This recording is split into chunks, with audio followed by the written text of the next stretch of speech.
Hello, welcome back to Off the Pitch. I've made the decision to live produce this, and I actually don't hear anything in my headphones right now.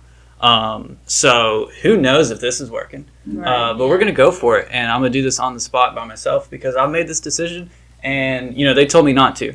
They were like, you don't have to do that. Like, we have a producer. And I was like, I can be on the show and produce it. Right, a little pep action, Yeah. last week. So, basically, we're going into last week's, we're feeding off last week's energy with the managers. I'm doing everything myself, with my co-host, of course. Yeah. So welcome back to Off the Pitch. My name's Tyler. You might, some might describe me as like, like when you're, how would I say this? You're out and about, right? And you're driving down the road, and you see, what do they call it? Mattress firm. Okay. Those are everywhere, right? So you see a mattress firm, and then like right across the street, there's another one, and then you're like, golly, that's close to have like two of those right next to each other. And then down the road, there's like 11 more. Yeah. Yeah, and you're like, oh, okay, that's a lot. Like that's a lot. You kind of get the same feel with me, basically. Same vibe. There's a lot of you? Yeah, it's a lot. Okay. Yeah, it's a lot. It's a lot at once, and you're like, oof, this might be too much. Mm-hmm. Like, I would like to go home. Okay. Yeah. And this is my co-host, Sarah. Hi, guys. I'm Sarah. Been working at the Winston-Salem store for about 4 weeks now. That's a month. I know. Some people, depending on what calendar you're using. That's very true. Yeah. Could be a day, actually. Who knows, 4 weeks equal 1 day. Mm-hmm. Never know. But some could actually call me Cristiano Ronaldo's wife. So, Whoa! Yeah. We don't like to go very public about it until now. Okay, we just said it on until now. Public podcast, so. Came out. Okay, alright. No, that makes, okay, alright, yeah. So, this is Ronaldo's wife, and I'm a mattress store. Yep. We're different people. Exactly. So we have a guest this week, and we'll get into that soon. But first, you want to go into your little boot of the week? Yes, of course. We have the Puma Future Z's right here. Great boot, nice and lightweight. And if you're attacking center mid, this is the boot for you. Really good with quick, sharp turns, and has great traction on the outside of the boot as well. Neon and purple with a little camo action going on here. I got the Puma Kings, the Puma Kings, and these are leather. Leather boots are really great. They'll form nice around your feet. Material is fantastic. Really get a good feel for the ball, and they'll last you a good bit of time. This is more of a all-around boot. Any player could wear this boot and be pretty successful in it. And this is the Puma Kings. Yep. Yeah. Good? Yep. Okay. Cool. We have a guest today. Right. Sarah, who's our guest? It is Mr. Craig Hollis from Impact FC. Everyone give a big welcome, standing ovation for Craig Hollis. Craig, can you hear us? I can indeed. Hello, how are you? Oh, there he is. We got him. How's it going, Craig? It's going really well. Thank you very much for having me on the show. I got to say a little something about the mattress firm situation. Tyler, I've known you for a good few years, but that's definitely a synopsis of you, my friend, and I think it's spot on. So congratulations with that. Yeah. I'm glad someone agrees with my self-description. So that's good to hear. Now, Craig, tell us, you're from Manchester, correct? Well, again, like your mattress firm, a little bit too much. No, I'm far from it. I'm actually from right in the centre of London, just on the outskirts of central London, a little town called New Malden. Nobody's ever heard of that, especially over here in America. I don't know much people have heard about it in England. But I think the next closest town is going to be, which most people might know, is Wimbledon. Obviously famous for its Wimbledon lawn tennis tournament. Interesting. Okay. So, growing up in London, I assume you support a London-based club. Yes, very guilty of that. Okay, which one? So I am blue through and through. I am a massive Chelsea fan. Okay, Sarah, how do you feel about that?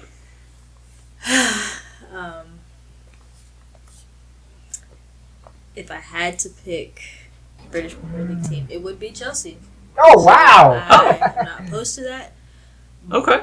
But it's Real Madrid over everybody any day, any month, any year. All right. Okay. Yeah, that's definitely been our Achilles heel this past So, week. Craig, what is it that you do, Craig? Why are you here? Who are you here to represent? So I am the director of coaching for Impact FC. We are the local competitive North Carolina Youth Soccer Association affiliated club in little old Statesville, which is, I believe, just north of you guys. Yes, yeah. Statesville. So how did you get from London, England, to Statesville, North Carolina?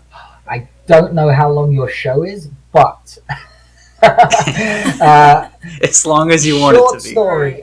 So actually, I was very, very lucky over in England. I started my coaching career at Chelsea Football Club. Actually, I was over there working with those guys, and then after I was there for about four and a half years, and then wanted a little bit of something different, a little bit more adventurous, and I came out with a company called UK International Soccer, and it was our job to go and put on summer camps, obviously during the summertime, and then we'd go into local soccer clubs up and down the I guess across the nation really, but I was kind of based up and down the East Coast, probably based in Connecticut, and we would work with local clubs, help build and develop their clubs, and develop their players, develop programs, so on and so forth. It was a great way to see the country, especially during the summer. We would be doing a summer camp in sort of maybe New York area, then the next week we're in Miami, then the next week we're in Chicago, the next week we're in California. There was really no rhyme or reason where we would kind of go, but that's where the camps were and that's where we went. So it was a great way to see the country. Then I kind of moved up to New York. I was based up there. When I say New York, it certainly wasn't the city. It was actually 5.5 hours north of the city, closer to Canada, in a little place called Utica. Oh, wow. Yep. And I think I lasted two... Yeah, from The Office. Yeah, absolutely.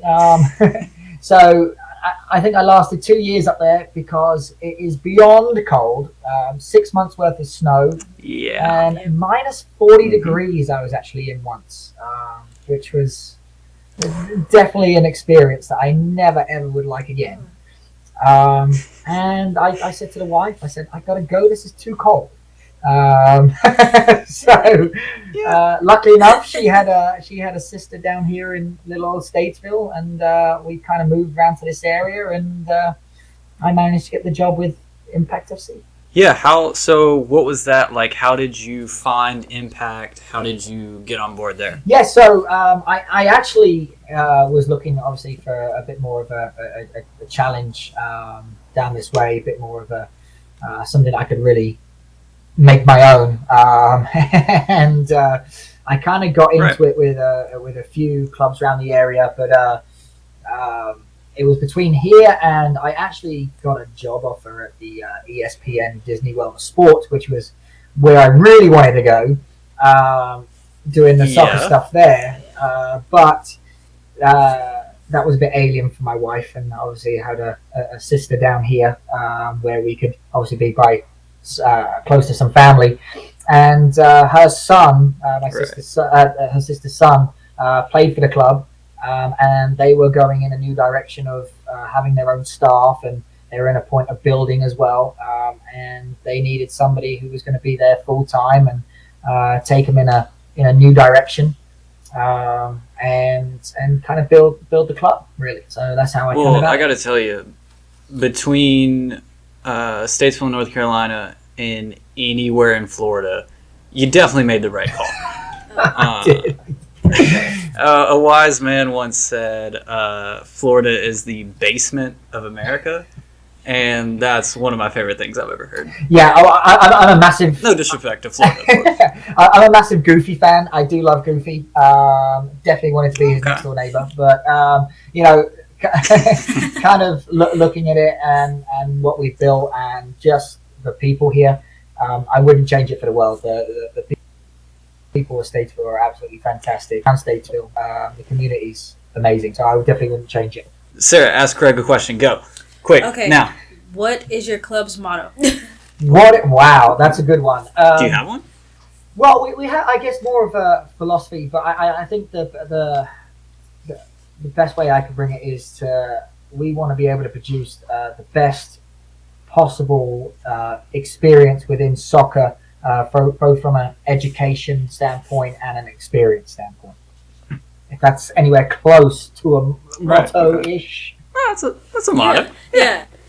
That counts, right? Yeah. So, yeah, speaking, you touched on the education.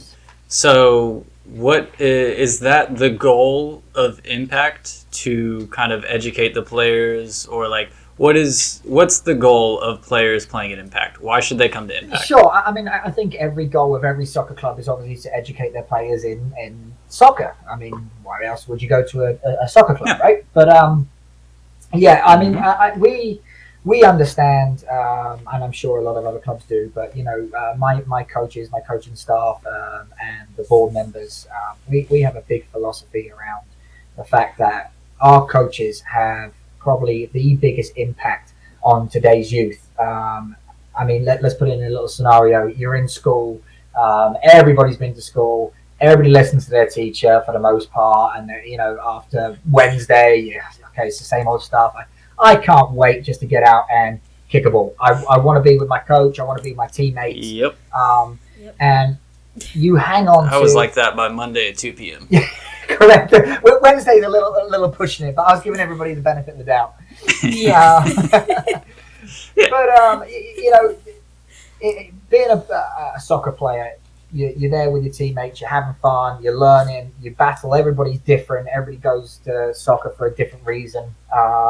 But, you know, hopefully at a more competitive level, they're there to sort of be, to progress. And progressing, you know, you hang on to every word that the coach says. So, you know, I know I did. I remember all my coaches for many different reasons. A lot of them, obviously, I hang on to every single word they say. This is what you got to do. This is what you got to do. And it was all about soccer. But they never really sort of put it in a way where we can then take that into life beyond soccer. So our coaches, you know, when we're kind of talking to the players and everything else, we try and make it sort of into an aspect where they can understand that, hey, you know, being a team player, that's what you're going to need later on in life when you take a job.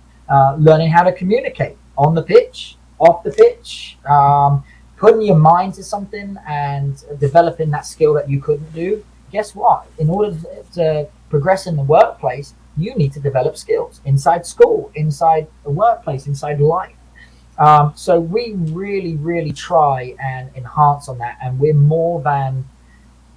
a club that wants to teach more than just how to kick a ball. We want to teach you life skills. We want to teach you how to become a better person, how to become a better character in society. So we really have a massive effect as a coaching staff, as a soccer club. And we have a duty as coaches to teach our kids great soccer, great education, but also to teach them better than what we have produced ourselves in our own person, to hopefully turn them into better people for a better world. I mean, it's a lot, right?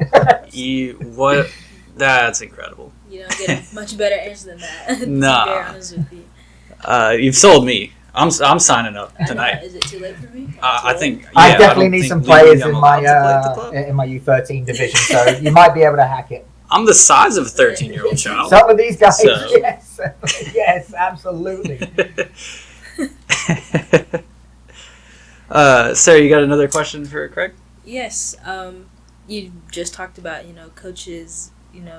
educating your players and things of that nature. And when I was on the website earlier today, I saw that there is a tab for parent education, and so I was wondering if you could just shed some light on that, and how important is it to educate the parents as well as the coaches? Absolutely, and that's a great question. I think that's just as important as what we teach our kids, right? So the way that we kind of see soccer, and the whole world should really see soccer. There's two parts of a soccer player. There is the client and the consumer. The client does the paying, which is always going to be the parent. For nine times out of 10, maybe when they get a little bit older, the kids are given a little bit more responsibility and go and get jobs and have to pay for themselves, which is all great. But the consumer really is the player. They're the one consuming the product. But and that's the way it's kind of seen in a lot of soccer areas, soccer clubs, soccer organizations.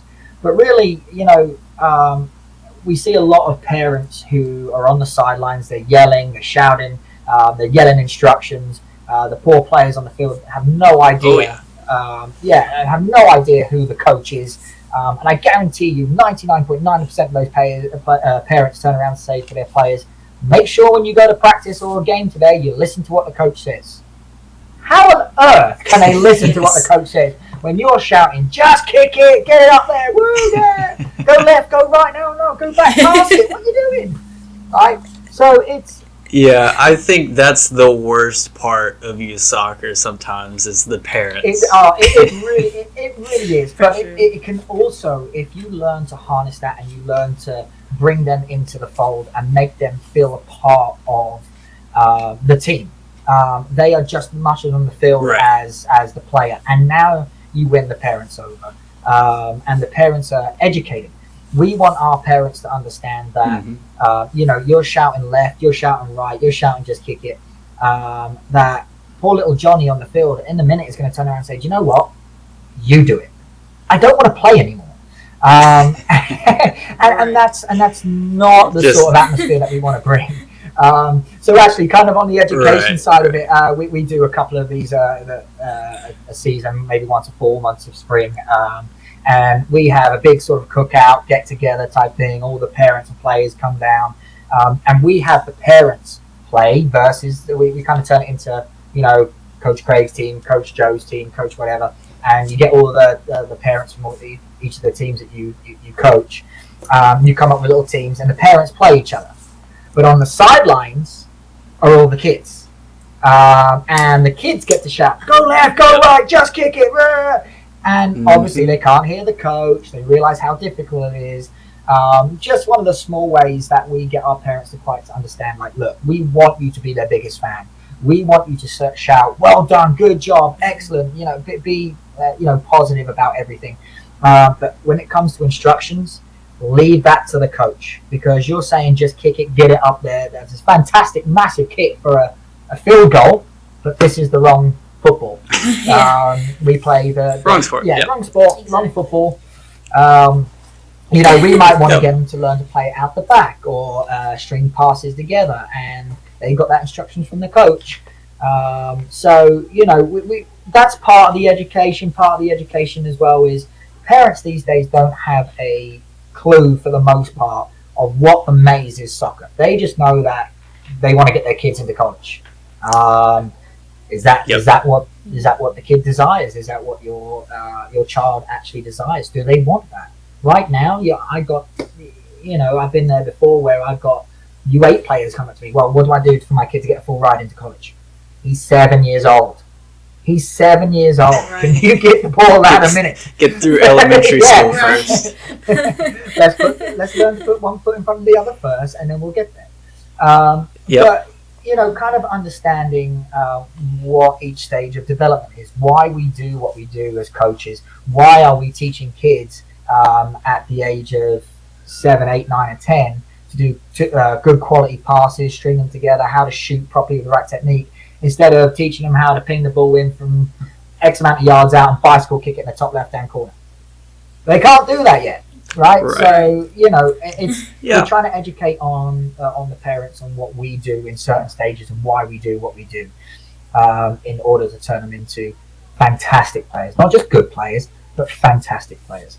And I think if a parent understands that, and then finally understands the maze of levels within side soccer, recreation, academy, competitive, premier, elite, all the way up to these college preps and showcase teams and everything else, a parent would have a much better understanding of how they can help their child at home. You mentioned that parent game. I was actually lucky enough to play in that. Yes, you were. A couple of years back. I'm not a parent, but I was asked to play on one of the teams as a IFC TV member, and yeah, that was such a fun experience. The kids, God, they let the parents have it. They got their chance to yell at their parents, and boy, did they yell at them. Oh, they wait for it all year, and there's some sore voices to say. You can tell. So, I mean, you mentioned about the college prep and stuff. As this is not a 7-year-old child asking. Say you have someone that is now in high school.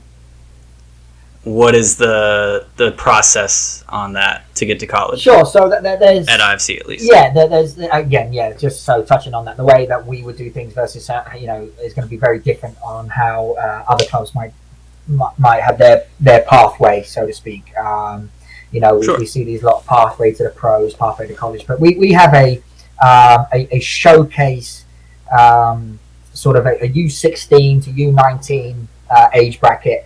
It's a showcase program where it's between we have a high school style team and a college style team, and there are high school and college prep phases, so to speak. We break them down into phases.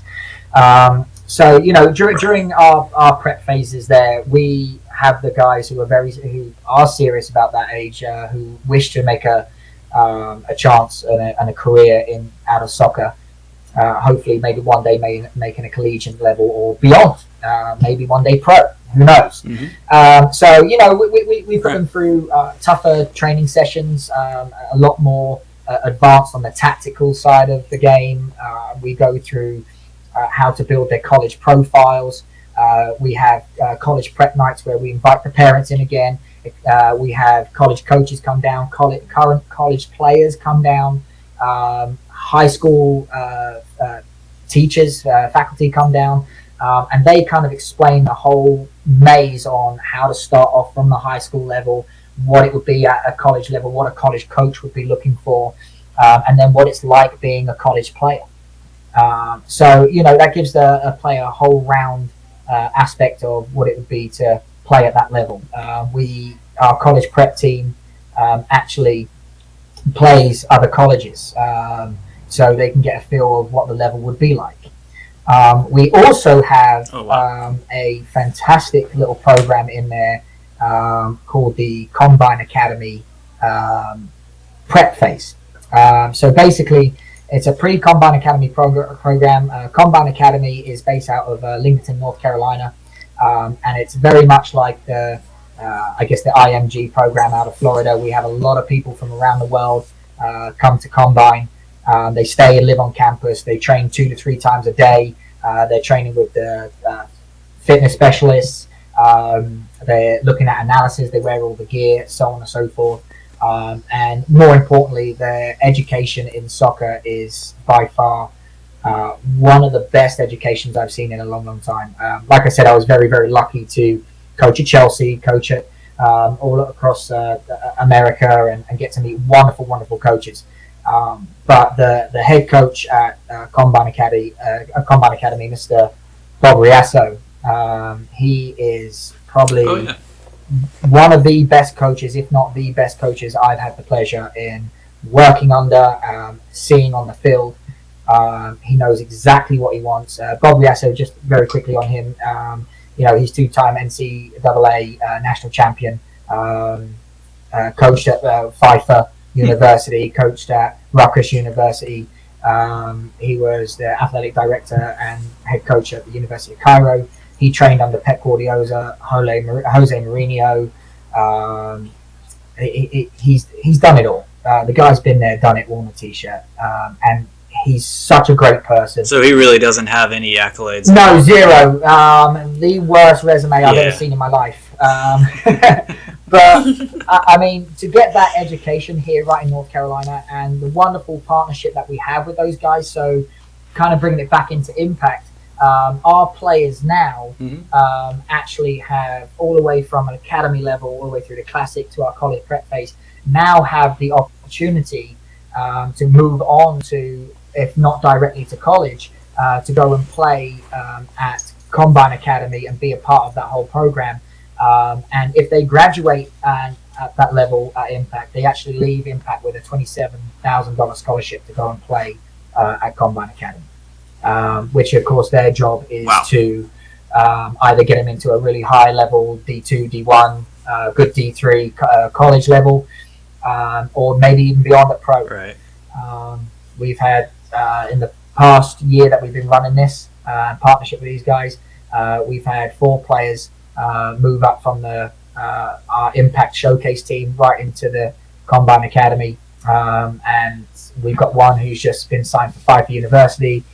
We've got another 2 that are being signed, in the middle of signed right now, and another one over there right now who's just absolutely phenomenal. He's actually went in a little bit younger, but he's a remarkable player. So, you know, having those opportunities to move forward into the bigger picture, that's what we try to bring to a college level, to a where you don't have to go and spend thousands and thousands of dollars to play at these all massive high levels and this program and that program, where 99.9% of the time a college coach is not going to see you anyway.